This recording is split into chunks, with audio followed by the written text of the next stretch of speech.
Paz do Senhor, meu amado, minha amada, estamos aí dando sequência no primeiro trimestre das lições bíblicas da CPAD 2024. Estamos estudando o corpo de Cristo, origem, natureza e vocação da igreja no mundo.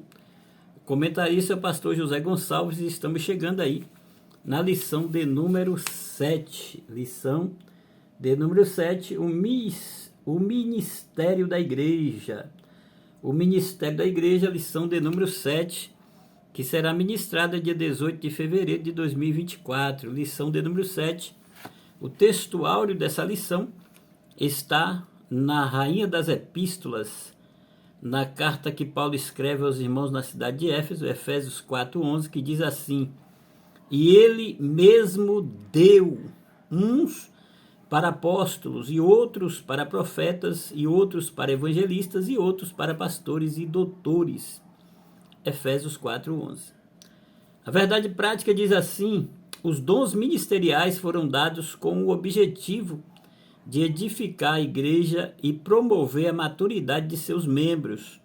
A leitura bíblica em classe está em Efésios 4, versículo 11 ao 16. Essa lição vem com 3 objetivos. O primeiro objetivo da lição é apresentar a doutrina bíblica do ministério sacerdotal, observada na antiga aliança e praticada pelos crentes na nova aliança. O segundo objetivo da lição é elencar os cargos ministeriais instituídos na igreja primitiva. E o terceiro e último objetivo da lição é explicar as qualificações da natureza moral social exigidas para o exercício ministerial. A introdução da lição, o pastor José Gonçalves, ele diz assim: nessa lição veremos o ministério em suas diferentes funções e ofícios, bem como as qualificações que, biblicamente, são exigidas para o seu exercício. Primeiramente, mostraremos que, de modo bíblico, todo cristão exerce um ministério sacerdotal que o habilita a ministrar diante de Deus. Nesse sentido, não há diferença entre o membro e a liderança, todos são sacerdotes de Deus.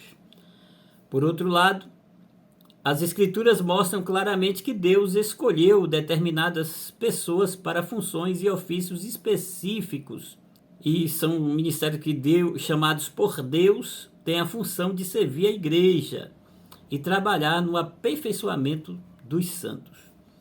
A palavra-chave da lição é ministério. O que é ministério? Ministério, com a origem no latim, ministério, e também com origem no grego, por diaconia. O termo ministério significa cargo, incumbência, comissão e serviço. Vamos aí entrar na lição, primeiro ponto dessa lição: ministério sacerdotal de todo crente. O primeiro tópico fala do sacerdócio no Antigo Testamento.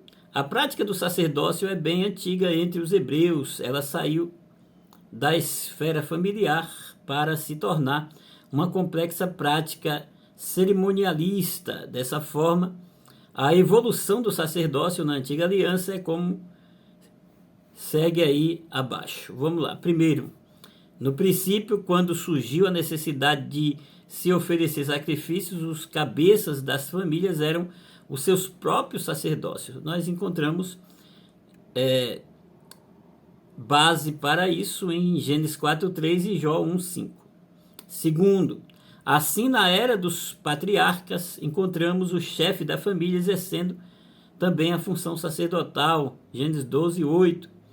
Em terceiro lugar, Israel, como nação, foi posta como sacerdote para outros povos, em Êxodo 19:6. E em quarto lugar, no Monte Sinai, o Senhor limitou a prática sacerdotal à família de Arão e à tribo de Levi, em Êxodo 28:1, Números 3, 3 do versículo 5 ao 9. O segundo tópico do primeiro ponto fala uma doutrina bíblica confirmada no Novo Testamento. O Novo Testamento apresenta o sacerdócio da antiga aliança como um tipo de Cristo, Hebreus 8:1, que operou o derradeiro sacrifício pelos pecados do povo. Assim, não mais uma família, nem tribo, nem nação é detentora do sistema sacerdotal, não, senhores. Agora é a igreja que constitui o sacerdócio universal de todos os crentes, em 1 Pedro 2:5, Apocalipse 5:10, Jeremias 31:34, vamos ver. Logo, se debaixo da antiga aliança o sacerdote era um ministro do culto, agora, sob a nova aliança, como sacerdotes, oferecemos o próprio corpo em sacrifício vivo e santo e agradável a Deus, que é o nosso culto racional, Romanos 12:1 e 2. Ministramos também o louvor como fruto de nossos lábios, Hebreus 13:15. Intercedemos pelos outros, 1 Timóteo 2:1, Hebreus 10:19 e 20. E proclamamos também as virtudes daquele que nos chamou das trevas para a sua maravilhosa luz, 1 Pedro 2:9. E mantemos comunhão direta com Deus, 2 Coríntios 13:13. Que coisa tremenda. Vamos aí para o terceiro tópico do primeiro ponto, uma doutrina bíblica resgatada na Reforma Protestante. No catolicismo romano, o sacerdócio é limitado à figura dos padres. Não há a função sacerdotal para os membros da igreja. Nesse caso, o Papa é considerado o vigário de Cristo na terra. Por isso, cabe destacar aqui que o resgate da doutrina bíblica do sacerdócio universal dos cristãos, tal qual se encontra no Novo Testamento, foi uma obra da reforma luterana do século XVI.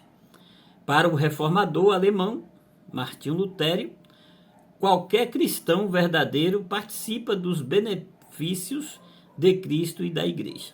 A reforma pregou um retorno radical às escrituras, como bem definiu o seu slogan sola escritura, ou somente a escritura. Nas páginas das escrituras sagradas podemos ver a grandeza dessa preciosa doutrina. Vamos aí, a síntese do primeiro ponto. A doutrina bíblica do sacerdócio universal do crente é um fato na nova aliança. A igreja constitui sacerdócio universal de todos os crentes. Vamos para o segundo ponto da lição. A estrutura ministerial do Novo Testamento, o ministério quintuplo. O texto de Efésios 4:11 diz que Deus pôs na igreja apóstolos. Deus pôs na igreja profetas, evangelistas, pastores e mestres. Essa relação é descrita comumente como ministério quintuplo da igreja. Será que existe apóstolos nos dias atuais? A palavra apóstolo significa aquele que é enviado numa missão. A Bíblia geralmente se refere a eles como os apóstolos de Cristo. Eram 12 homens escolhidos por Cristo para estarem com Cristo e para serem enviados a pregar. Marcos 3, do 13 ao 19, nós vamos confirmar isso aí. Em algumas ocasiões na Bíblia, eles foram simplesmente chamados de os 12. O número 12 tinha história de grande importância entre o povo de Deus, 12 filhos de Jacó e 12 tribos de Israel. Para cumprir a missão recebida do Senhor Jesus, os apóstolos receberam o batismo do Espírito Santo para que pudessem ser guiados em toda a verdade. Atos 1:8, Atos 2, versículo 1 a 4. Esta verdade nas Escrituras é o nosso padrão nos dias atuais, Atos 2:42. Então, os apóstolos foram testemunhas oculares de Cristo ressurreto. Confirmamos em Lucas 24:48, Atos 1:8 e Atos 2:32, Atos 3:15, Atos 4:35, Atos 5:32 e aí por diante. 1 Pedro 5:1, 1 João 1:2. Então, a única maneira de descobrir se realmente existe apóstolos nos dias atuais é fazendo como base de estudo a Bíblia, a palavra de Deus. Sabemos que no presente século é evidente esta falácia no meio evangélico. Apóstolo fulano, apóstolo Beltrano, apóstola, até apóstolo agora está aparecendo, e outros títulos requeridos por estes que se intitulam nessa categoria. O que era exigido para ser apóstolo, ou pelo menos identificar a uma geração apostólica escolhida por Jesus, nosso Senhor. Então nós vamos ver aqui alguns pontos. Os apóstolos foram testemunhas oculares de Cristo, Atos 1, 21. Também temos o relato que Paulo, ele mesmo não estando com Cristo em seu ministério antes de sua glorificação, a Bíblia nos informa que o Senhor lhe apareceu no caminho de Damasco, Atos 9, 5.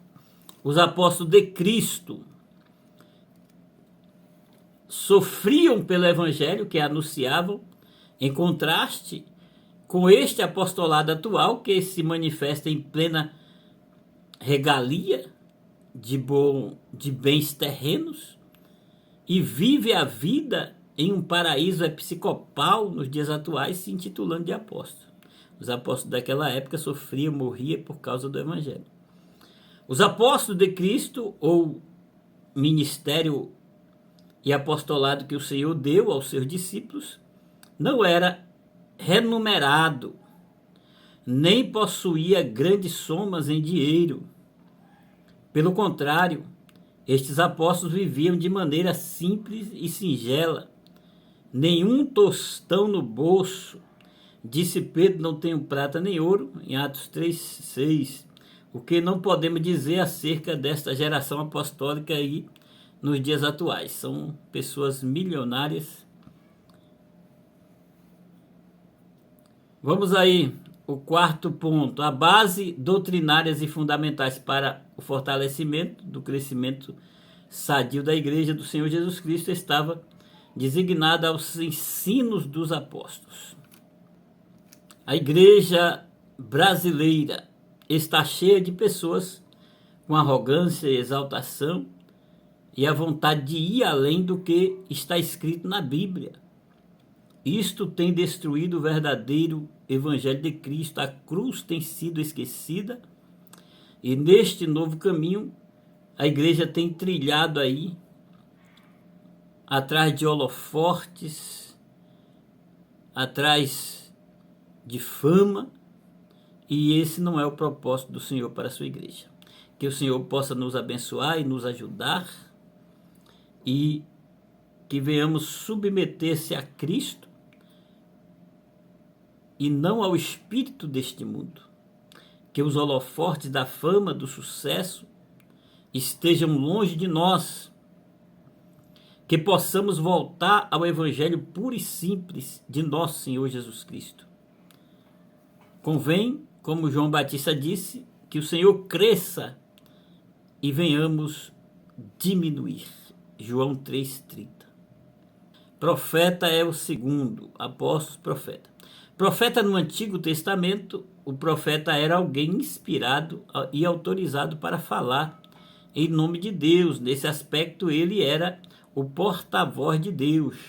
No Novo Testamento, o profeta exorta e consola, Atos 15, 32, e trazia revelação do futuro, Atos 11, 27 e 29. Contudo, a Escritura distingue o ministério de profeta do dom da profecia. Há uma diferença muito grande. Assim, somente alguns eram chamados para ser profetas, Efésios 4, 11, enquanto todos poderiam exercer o dom de profecia, 1 Coríntios 14, 5 ao 31.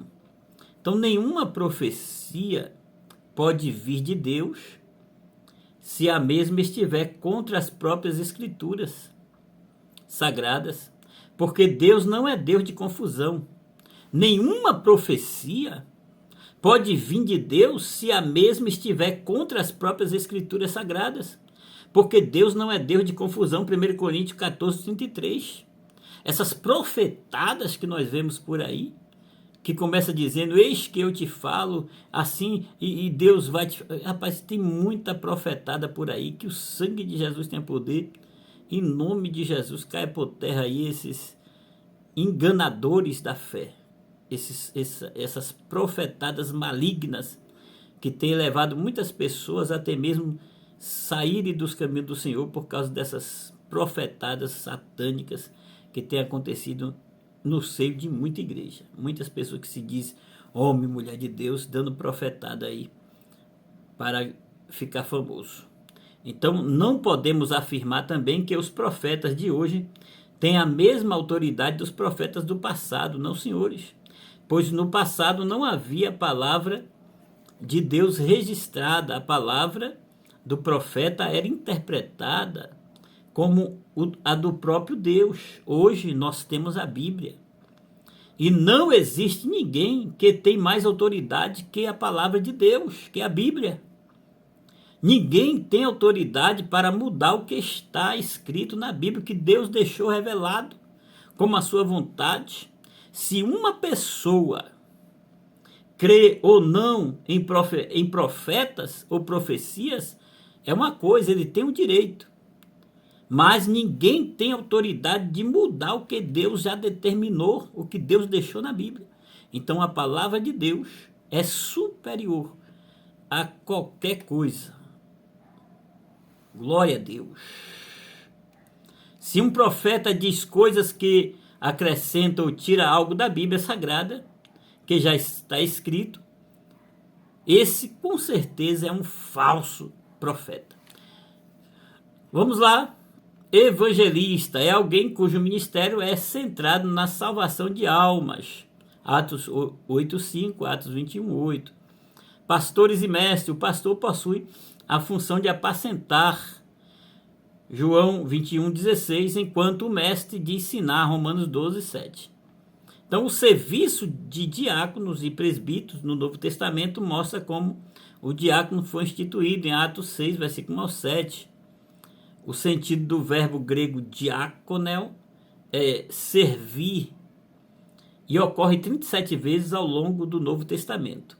Esse significado aparece em Atos 6:2. Da mesma forma, o substantivo grego diaconia ocorre 34 vezes no texto neotestamentário. Ele também aparece com esse sentido de servir em Atos 6:1.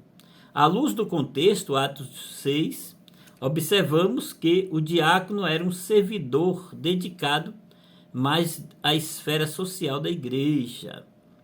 Por outro lado, o presbítero, traduzido como presbíteros, o presbíteros, ocorre 66 vezes no texto grego do Novo Testamento. Em Atos 14:23, o termo é usado para se referir aos anciãos que presidiam as igrejas. Esse mesmo sentido é usado por Lucas em Atos 20, versículo 17, quando Paulo se encontra com os presbíteros lá na cidade de Éfeso. Dessa forma, o presbítero era alguém que supervisionava, presidia ou ainda exercia alguma função pastoral. A síntese do segundo ponto diz: Deus pôs na igreja apóstolo, profeta, evangelista, pastores e mestres. Vamos aí finalizar a lição. As qualificações para o ministério. Qualificações de natureza moral. O apóstolo Paulo expõe as qualificações para o exercício ministerial nas suas cartas pastorais. 1 Timóteo 3, de 1 a 15, Tito 1, 5 ao 9. Aqui nós listamos apenas algumas delas. Não apegado ao dinheiro, ou seja, não avarento, 1 Timóteo 3:3. Ser irrepreensível, 1 Timóteo 3:2. E Tito 1:6, ou seja, alguém que não possua nenhuma acusação válida, 1 Timóteo 3:10, o que não significa ausência de pecado, mas uma vida pessoal ilibada acima de qualquer acusação legítima de algum escândalo público. Segundo tópico, qualificações de natureza social. Vemos aí a moral, que a pessoa tem que dar exemplo e tem que ser exemplo dos fiéis. E vamos para as qualificações de natureza social. Ao longo das cartas pastorais, verificamos também a necessidade de qualificações de natureza sociais, tais como o aspirante ao ministério não pode ser soberbo, isto é, arrogante, orgulhoso, não, senhores, Tito 1,7. Uma pessoa de difícil convívio social, alguém que, devido à sua soberba, mantém-se obstinado em sua própria opinião, age com teimosia e arrogância. O aspirante também não pode ser irracessível, Tito 1,7, truculento, violento, aquele que possui um temperamento mais colérico, uma pessoa que não pensa duas vezes antes de agir de forma descontrolada com o outro, desqualificando-o para ser ministro do Senhor. Então, na qualificação de natureza social, a pessoa tem que ser uma pessoa mansa, uma pessoa maleável, uma pessoa que tem um temperamento de Cristo, que tem a mente de Cristo. Não uma pessoa violenta, mas uma pessoa que traz calma imparcial. Qualificações para o ministério. De acordo com as cartas pastorais, podemos afirmar que há qualificações claras para o exercício do ministério da Igreja de Cristo. Nesse sentido, o ministro do corpo de Cristo tem como requisitos inegociáveis para o exercício do ministério as qualificações morais, sociais, conforme estudamos nas cartas paulinas. Vamos aí finalizar a síntese desse ponto. Há qualificações claras para o exercício do ministério na Igreja de Cristo. Conclusão. Nessa lição vimos o ministério sob diferentes aspectos. Vimos que a doutrina do sacerdócio universal dos crentes é inteiramente bíblica. Todo crente tem o privilégio de aprender e apresentar-se a si mesmo e a outros diante de Deus, sem a necessidade de mediadores terrenos. Vimos também que Deus pôs na igreja alguns para o exercício de determinadas funções específicas. Esses ministérios devem ser vistos como dons de Deus para a igreja. Que Deus te abençoe.